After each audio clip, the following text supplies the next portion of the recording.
So my dear friend will seek a mind. Then never be you hear mine.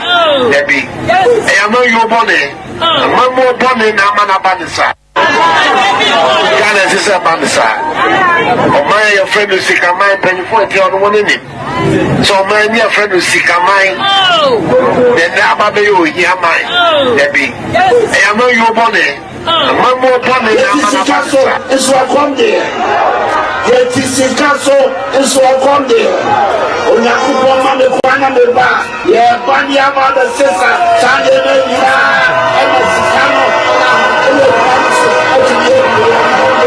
Yeni ankasa ye pa ye ho aye hu ye ho asem. Last week ana me trafia after passage of LGBTQPA plus bill. Ana me can say na na do dan kwa Akufo-Addo will not sign the bill. And any president that will come after him will not sign. The state of this country, no president will sign this bill. And Nana Dankwa Akufo-Addo had it all planned. No, I planned it that I said on sign. We plan it on sign and you knew to know. Nana do news said no more on sign. Share Parliament. I am Rama Kumiensa. Private member bill, Nana do so on sign. 1. Uba Ghana Criminal and Other Offences Act at 29.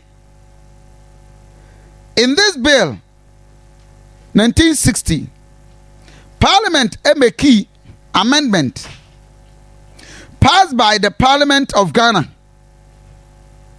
And this was the act.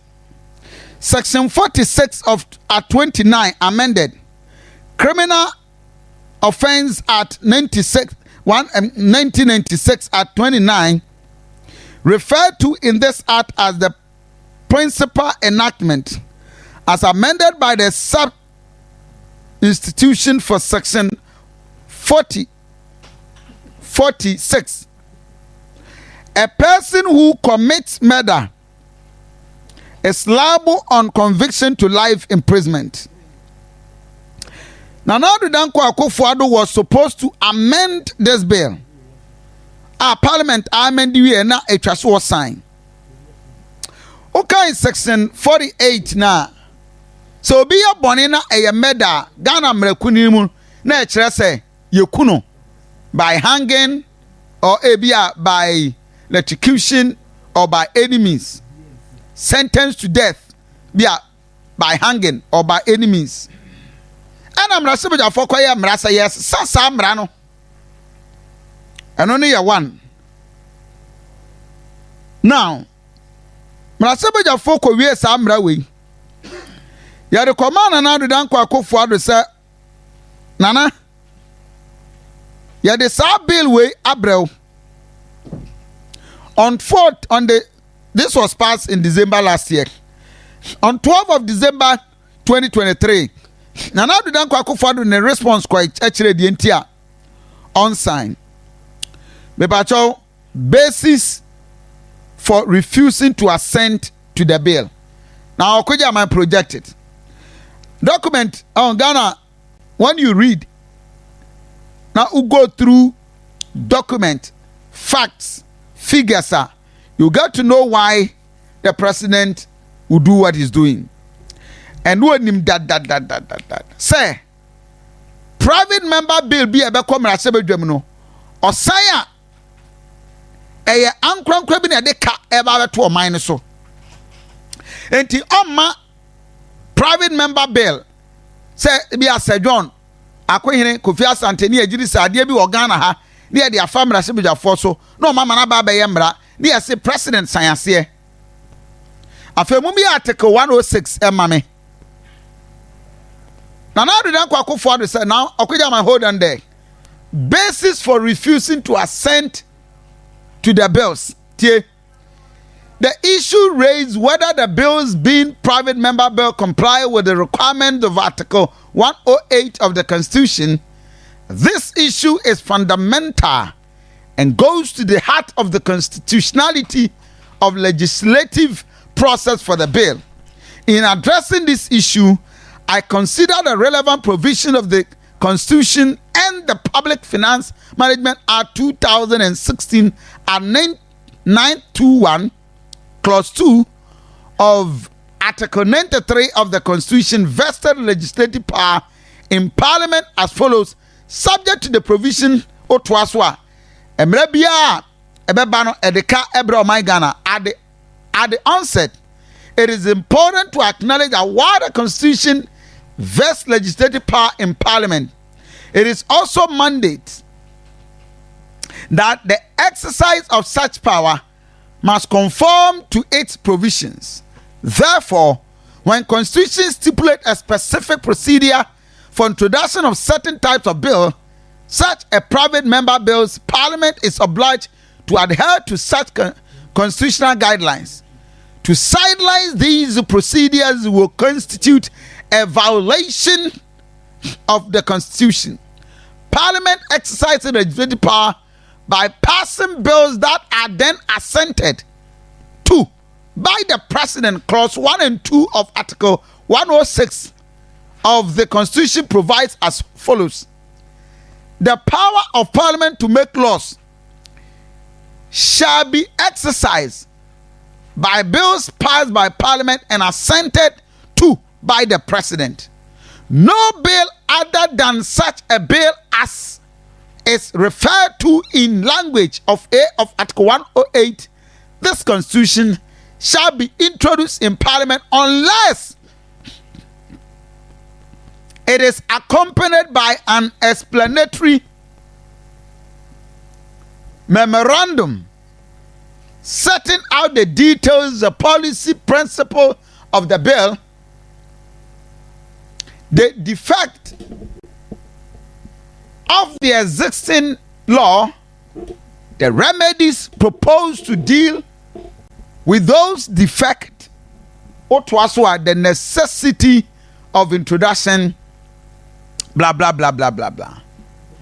Now do dan kwa kofado on these three bills in the kotom na sebedwam say o man mra kuni na yete ho no e kire se so obi ankrankra de mra e ko mra sebedwam a e so mudi krata eye nyina so de ntia o mudi sang mra no e ko na mra ben na wo ho dada na mra na wo ho dada no how ben na wom are they seek to kill sa wo how na wo ho no eninti ontimi nsan nsesanya anka Ghana mrasebedwam ye yese so obi di boni na bi okum nipa amamra na wo dada ne se wono nso efata owuo bisa de otwen kranta no no owuo no ana do se onsan sa mra no efise etwa se mrasebedwam so ankrankra bi de kɔ na nya naban ana aban a wote so na de kɔ ya ye de memorandum account memorandum ne ye krata ye kurukire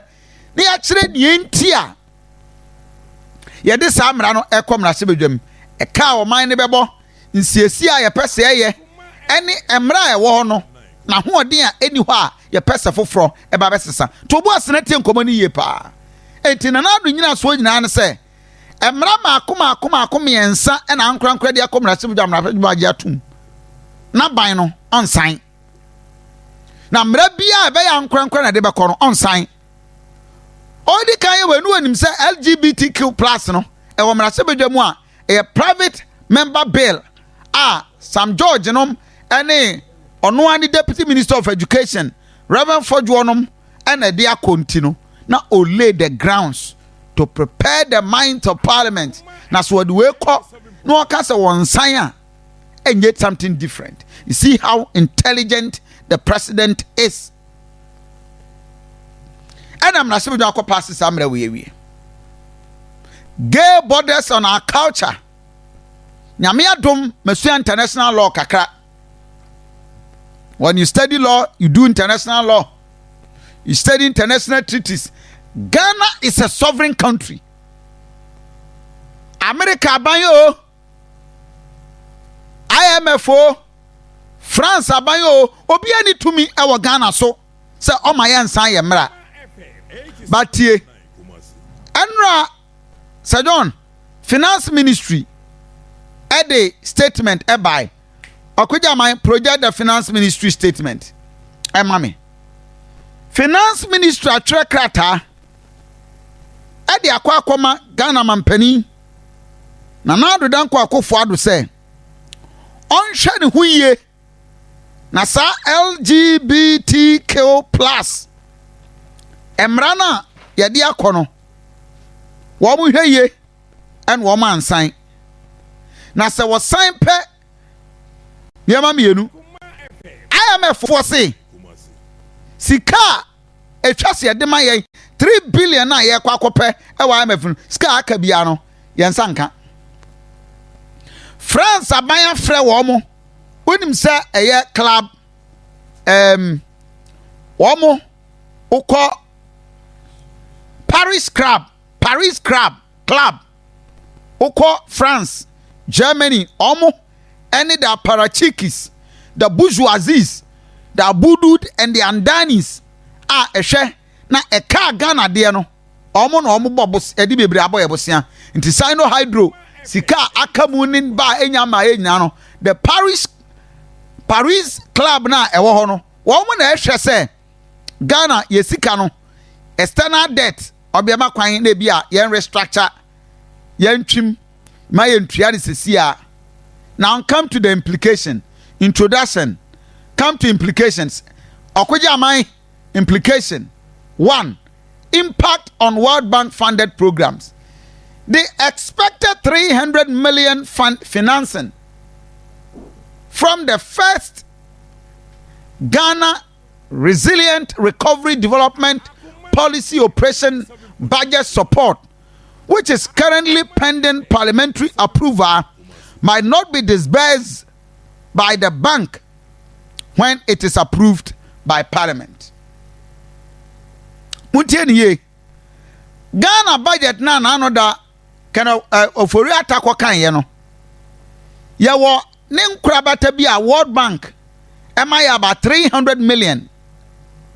Na the omo kan say finance minister say so my Ghana mampani na nado de nsa secretary na se a Parliament ejisa appropriation tum na omo approve a 300 million we omo mfa mayen World Bank omo mfa mayen ongoing negotiation on the second Resilient Recovery Development Policy Operation Budget Support amounted to 300 million may be suspended. Ongoing negotiations of 255 million to support Ghana Finance Stability Fund may be suspended. Disbursement of undisbursed amount of totaling 2.1 billion of the ongoing project will be suspended. IMF Sikano, Omatia Manaka 2.1 billion. Sa Koforiata, Anta. Say Koforiata na ye leader ewo finance minister or the international negotiations. The other two Ghana mampani anim say, men sign ye preparation of pipeline project and declaration of effectiveness of 2 projects totaling worth $900 million may be suspended. Find the details of the World Bank portfolio attached in Appendix 1 and 2. Twaso, in total, Ghana is likely to lose 3.8 billion World Bank financing over the next 6 years. For 2024, Ghana will lose 600 million, 250 million finance stability, any co-minini.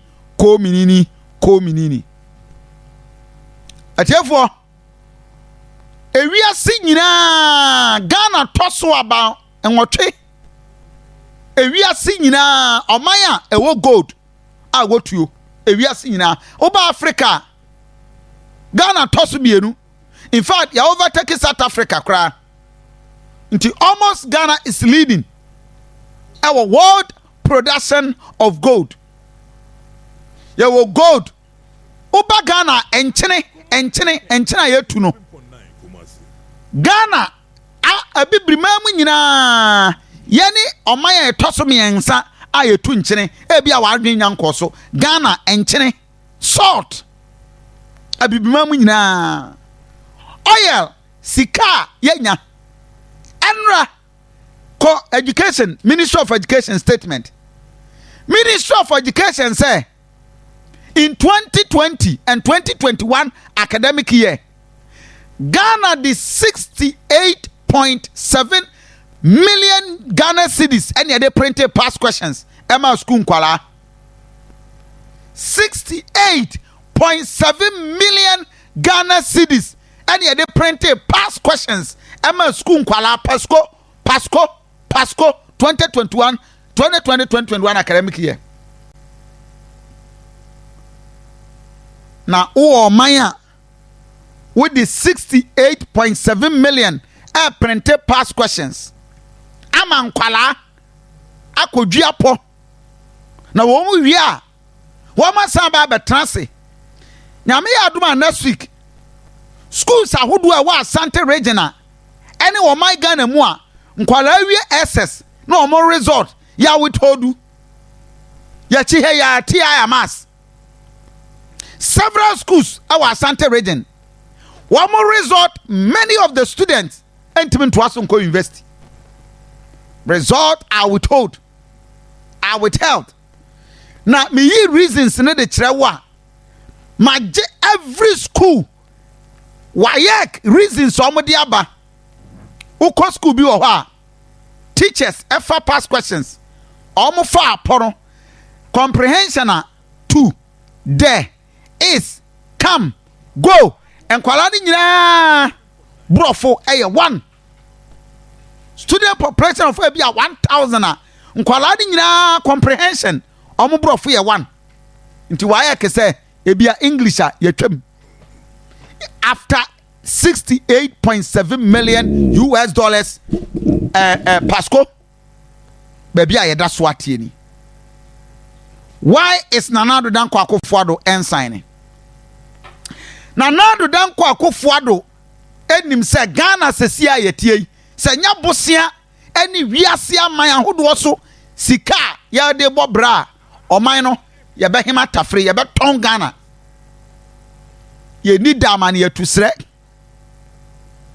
Ghana ni dama ne yetusre we nam no manaka dompe de di dwari wiem ye de dwari wiem reckless borrowing nanka court ntimi nka se judgment debt nkoa adu 10 trillion